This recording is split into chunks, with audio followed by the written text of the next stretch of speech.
Selamat pagi Bapak Ibu, Saudara-saudari pemirsa Hikmat Pagi yang terkasih dalam Tuhan.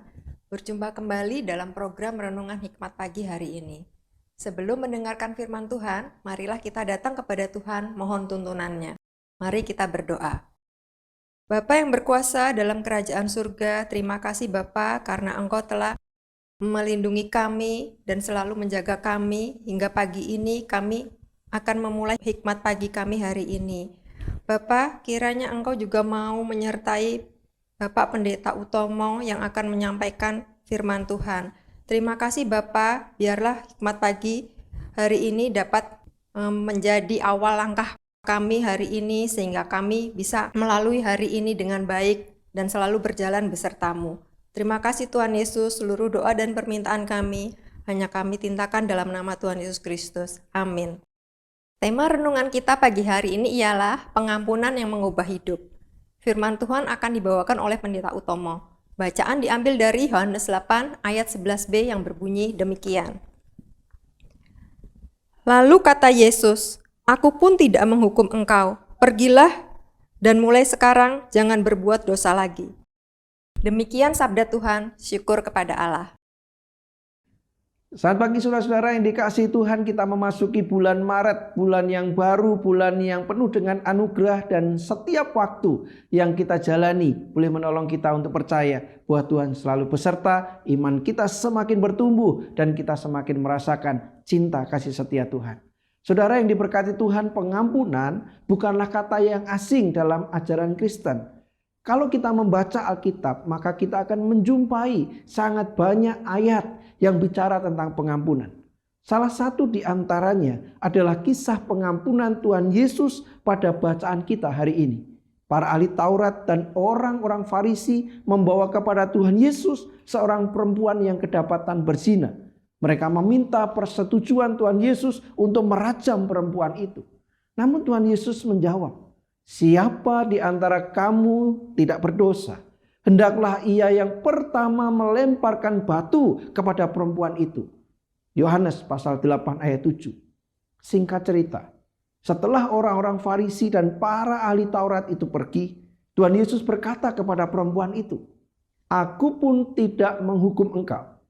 Pergilah dan mulai sekarang jangan berbuat dosa lagi." Yohanes pasal 8 ayat 11. Tuhan Yesus yang tidak berdosa justru membebaskan perempuan itu dan memberi pengampunan kepadanya. Orang-orang Farisi dan para ahli Taurat pergi sebagai orang yang sama, tetapi perempuan itu pergi sebagai orang yang berbeda, yakni pribadi yang sudah diampuni. Saudara yang dikasihi Tuhan, seorang penulis dan psikolog Kristen bernama Henry Cloud menuliskan, Tuhan Yesus tidak berhenti pada pengampunan. Dia juga memberikan petunjuk untuk masa depan perempuan itu dengan berkata, "Mulai sekarang jangan berbuat dosa lagi." Pengampunan dari Allah harus selalu ditindaklanjuti dengan pertobatan dan perubahan hidup. Tema ini konsisten di sepanjang Alkitab dengan Kristus sebagai puncaknya.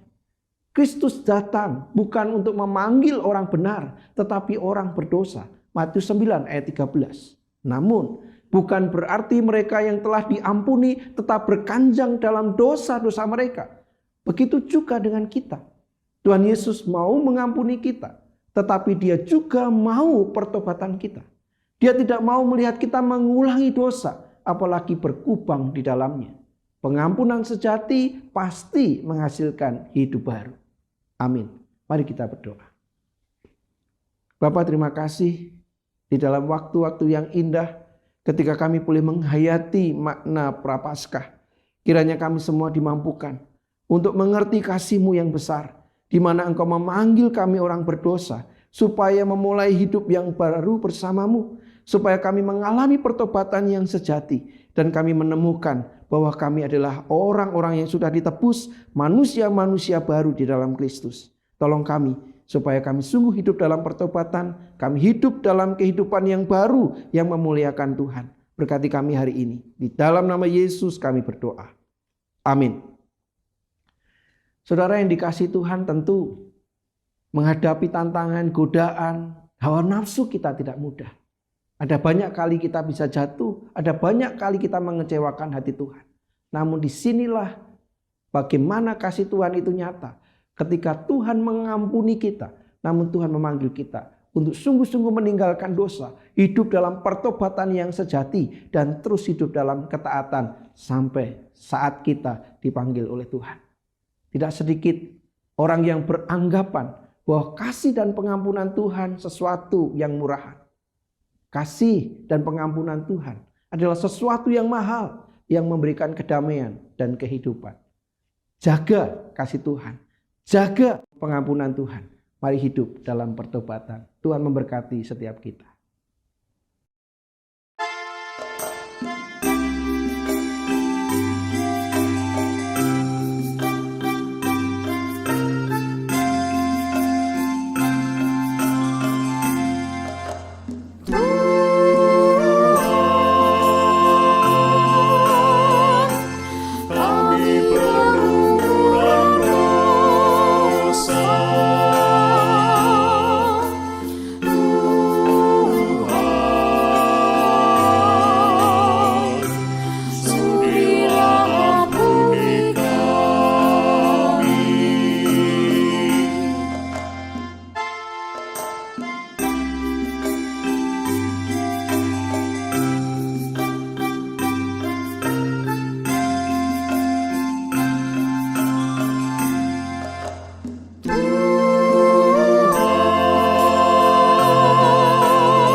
Shalom, berjumpa kembali dalam info inspiratif Aksi Paskah 2026 GKI Karangsaru. Pak Jalil adalah seorang produsen keripik singkong rumahan. Aktivitasnya terhambat karena disabilitas yang disandangnya. Berkat bantuan kaki palsu dari program 1000 kaki palsu Yakum, Pak Jalil dapat lebih mudah dalam berjuang mencari penghidupan.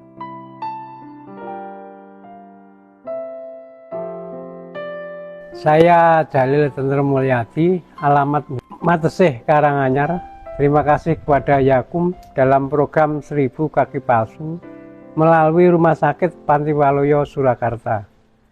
Dengan bantuan kaki palsu ini, moga-moga saya bisa menjalankan aktivitas sehari-hari dan bisa berbagi kepada teman-teman semua yang menderita seperti saya. Itu saja yang bisa saya ucapkan terima kasih kepada Rumah Sakit Panti Waluyo Surakarta. Satu langkah baru yang menyalakan harapan dan semangat. Mari kita bersama memberikan langkah baru bagi mereka yang membutuhkan melalui Aksi Paskah GKI Karangsaru. Persembahan Aksi Paskah dapat dikumpulkan ke kotak persembahan atau transfer ke rekening GKI Karangsaru. Berpuasa dengan hati, berbagi dengan kasih.